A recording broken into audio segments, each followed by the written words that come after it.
Hello beautiful sols.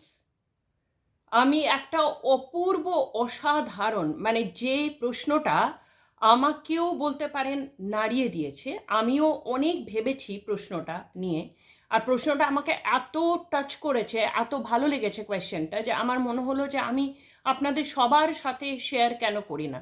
ওনাকে তো আমি ডেফিনেটলি আলাদা করে বিষয়টা নিয়ে ওনার সাথে আলোচনা করেছি, কিন্তু আমার খুব মনে হলো যে এটা আমি আপনাদের সাথেও একটু আলোচনা করি, এবং কার কি ভিউ এই বিষয়টা নিয়ে সেটাও আমার জানার ইচ্ছে রইল।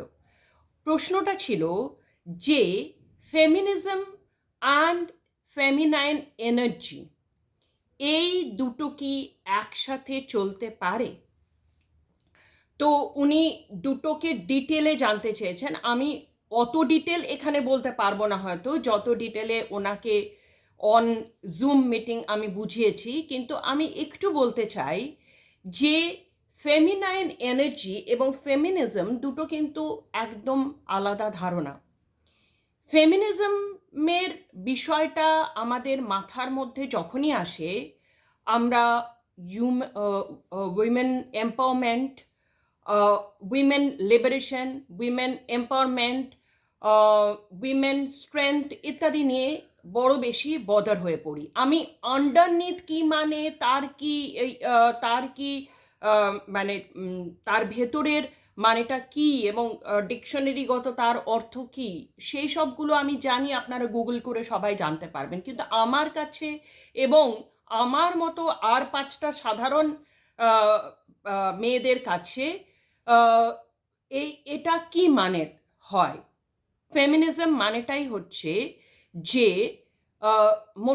ফেমিনিজমের সাথে আমরা কিন্তু অনেক ক্ষেত্রেই উগ্র নারী স্বাধীনতাটাকে মিশিয়ে ফেলি। অর্থাৎ আমরা এমন একটা এনার্জি বা এমন একটা কারুর সাথে, সেই ছায়ার সাথে যুদ্ধ করে গাত্রে হলো ব্যথার মতো, আমরা এমন একটা এনার্জির সাথে যুদ্ধ করতে চাই, আসলে তার সাথে যুদ্ধ করতে চাই বা তাদের মতো হতে চাই, যে তাদের সাথে আমাদের ইন্টারনাল যে ফেমিনাইন এনার্জিটা, সেটার কোনো অ্যালাইনমেন্টই নেই। অর্থাৎ আমরা খুব মানে ফেমিনিস্ট হতে গিয়ে আমরা খুব বেশি চেজিং, খুব বেশি আমরা গো গেটার, আমরা খুব বেশি গোল ওরিয়েন্টেড হতে চাই, এবং সেটা ডেফিনেটলি পুরুষদের সাথে আমরা কম্পিটিশনে থাকবো বলে। এখন আমি এটা খুব সাধারণভাবে বলতেই পারি যে ফেমিনাইন এনার্জি ম্যাসকুলাইন এনার্জির থেকে অনেকটা ওপরে থাকে। তার কারণ এখানে সবটাই ক্রিয়েটিভ এনার্জি। দেখুন, আবার এই নিয়ে আপনারা কিন্তু আমার সমালোচনা আমার করতেই পারেন, সেটা নিয়ে কোনো বিষয় না। আমি বলছি যে ভুল পয়েন্টটা যেন মাথায় না যায়। আমি কিন্তু পুরুষ আর নারীর কথা বলছি না, আমি বলছি ফেমিনাইন এনার্জি আর ম্যাসকুলাইন এনার্জি, যেটা আমাদের প্রত্যেকের মধ্যে আছে। আমার মধ্যেও কিছু পরিমাণ ম্যাসকুলিন এনার্জি আছে, কিছু পরিমাণ ফেমিনিন এনার্জি আছে। তো এটা কিন্তু আমাদের প্রত্যেকের মধ্যে থাকে এবং থাকাটা দরকার। শিব এবং শক্তি দুটো যদি খুব সুন্দরভাবে একটা মানুষের মধ্যে অ্যালাইন থাকে, তবেই সেই মানুষটা কিন্তু জীবনের পথে অনেকটা এগিয়ে যায়। এইটার ব্যালেন্সিং যত সুন্দর হবে, তত কিন্তু তার পক্ষে জীবনের ঘাত প্রতিঘাতের সাথে লড়াই করেও জীবনে এগিয়ে যাওয়া সম্ভব। কিন্তু অ্যাকচুয়ালি ফেমিনাইন এনার্জি যদি আপনি বলেন, সেটা ফেমিনিজমের থেকে অনেকটা ওপরে বা অনেকটা আলাদা। এই কারণেই, কারণ ফেমিনিন এনার্জি যেটা করে সেটা হচ্ছে যে মানুষকে, যে কোনো মানুষকে আরও বেশি ক্রিয়েটিভিটির দিকে এগিয়ে নিয়ে যায়। সেই ক্রিয়েটিভিটি কিন্তু চেজিং নয়। যেমন আমি আপনাকে একটা উদাহরণ দিয়ে আপনাদের বোঝাতে পারি, যে যখন একটা, ধরুন, একটা ফুলের মধু সংগ্রহের জন্য হানিবিরা আসে, তারা কিন্তু মধুটাকে চেজ করে তারা মধুটাকে নিয়ে যায়। ফুল কিন্তু কখনো মধু চেজ করে না, ফুল সেটাকে অ্যাট্রাক্ট করে তার বিউটি দিয়ে, তার তার যে আম, আহ, তার যে সুঘ্রাণ, তার যে অসাধারণ একটা অ্যাপিল, এটা দিয়ে সে নিজের মধ্যেই মধুটাকে রাখে এবং সে কিন্তু অ্যাট্রাক্ট করে, সে চেজ করে না।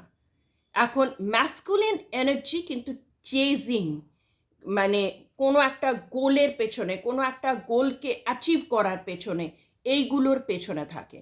কাজেই যারা, দেখুন আমি নিজেও ভীষণ কিন্তু নারীবাদী, সম অধিকার ইত্যাদির ক্ষেত্রে আমিও কিন্তু প্রচুর, মানে আমার নিজেরও কিন্তু যথেষ্ট এই বিষয়টাতে জোরদার বক্তব্য আছে।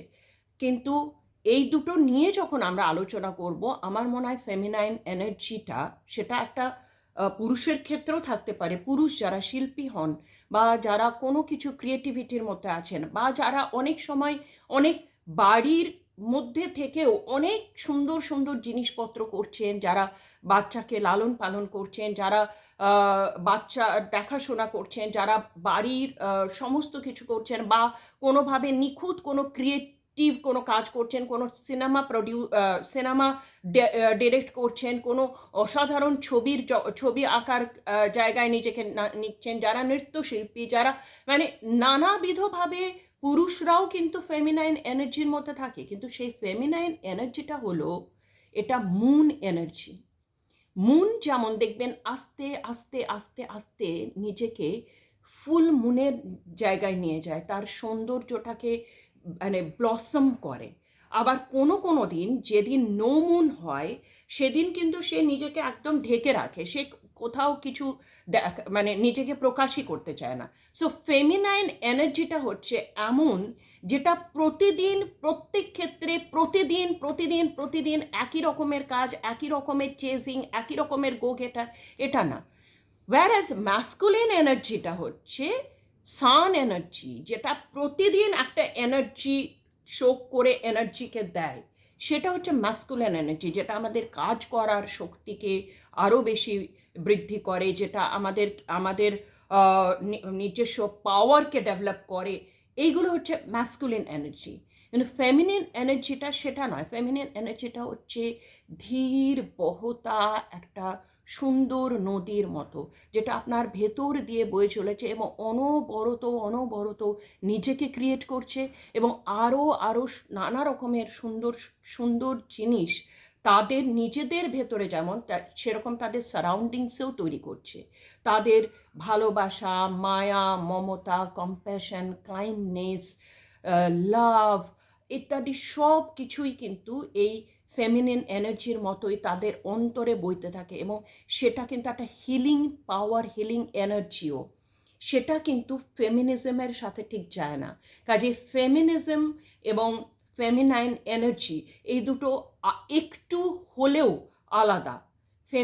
ফেমিনিস্ট হওয়া বা ফেমিনিস্ট হওয়া মানে কিন্তু অনেকটাই আমরা পুরুষদের সাথে নিজেদের কর্ম ক্ষমতাটাকে যাচাই করে সেই জায়গায় যেতে থাকি। কিন্তু ফেমিনাইন এনার্জি তো তার অনেক ওপরে অবস্থান করে, ক্রিয়েটিভ বিষয়টাই তো অনেকটা ওপরে, ঠিক আছে? যেখানে ক্রিয়েশন যেটা, সেটা পুরুষও হতে পারে, মহিলাও হতে পারে। সেটা কোনো নারীবাদী মানেই আমি পুরুষের বিরুদ্ধে কথা বলছি। অনেক পুরুষকেও আমি জানি, আমি নাম বলতে পারি, অসম্ভব সুন্দরভাবে নারীদের পক্ষ নিয়ে কাজ করছেন। আমি এই মুহূর্তে আচার্য প্রশান্তের নাম তো আমি বলতেই পারি, কিন্তু এই মুহূর্তে আরেকজনের নাম আমি ভুলে যাচ্ছি। অসাধারণ বলেন তিনি, মানে এই যে ফেমিনিজম যে বিষয়টা, সেটাকে তিনি আবার রিবিল্ড করেন অসাধারণভাবে। আমি নামটা মনে পড়লে পরের ইয়েতে আবার আপনাদের বলবো। বাট এই যে ফেমিনিজমের যে বিরোধিতা করে আমি সিগারেট খাবো, আমি পুরুষদের মতো, সিগারেট খেতেই পারেন, সেটা আপনার ইচ্ছে, ড্রিঙ্কও করতে পারেন, সেটা আপনার ইচ্ছে, সেটা আপনি মানে কোনোভাবে আমি এর বিপক্ষে নেই, আমার কোনো ট্যাবু নেই। কিন্তু আমি বলছি ওদেরকে দেখাতে গিয়ে কিছু একটা করা, অর্থাৎ ওটা আমার ভেতর থেকে আমি চাইছি না, ভেতর থেকে আসছে না, কিন্তু আমি just for shake off feminism আমি এগুলো করে যাচ্ছি, সেইটা হচ্ছে ফেমিনিজম। কিন্তু ফেমিনাইন এনার্জি কারোর সাথে বিরোধিতায় যায় না, ফ্লো করে সুন্দরভাবে সুন্দরভাবে তৈরি করে তোলে, নিজেকে, নিজের অভ্যন্তরকে, নিজেকে আরও সুন্দর করে, আরও কম্প্যাশনেট করে, আরও লাভিং করে, আরও কেয়ারিং করে, যেটাতে প্রত্যেকে এসে তার কাছে জড়ো হয়, যেটাতে যেরকমভাবে শিশুরা তার মায়ের দিকে অ্যাট্রাক্টেড হয়, যেরকমভাবে একটা ফুলের দিকে একটা হানি বি অ্যাট্রাক্টেড হয়, যেরকম চাঁদের সৌন্দর্য দেখে আমরা প্রত্যেকটা মুহূর্তে মোহিত হয়ে যাই, এবং কিভাবে একটা ক্রিসেন্ট মুন থেকে একটা চাঁদ তৈরি হয়ে যায়। এ নিয়ে অনেক কথা বলার আছে, এই ছোট্ট ভিডিওতে সেগুলো পসিবল না, কিন্তু ডেফিনেটলি আমার এটা নিয়ে প্রচুর কথা বলার আছে, প্রচুর কথা, আপনাদের মতামত শোনার আছে, because this is a really very nice thing to discuss among us, discuss we the empowered women in this room. So ভালো থাকবেন, আবার কথা হবে এটা নিয়ে।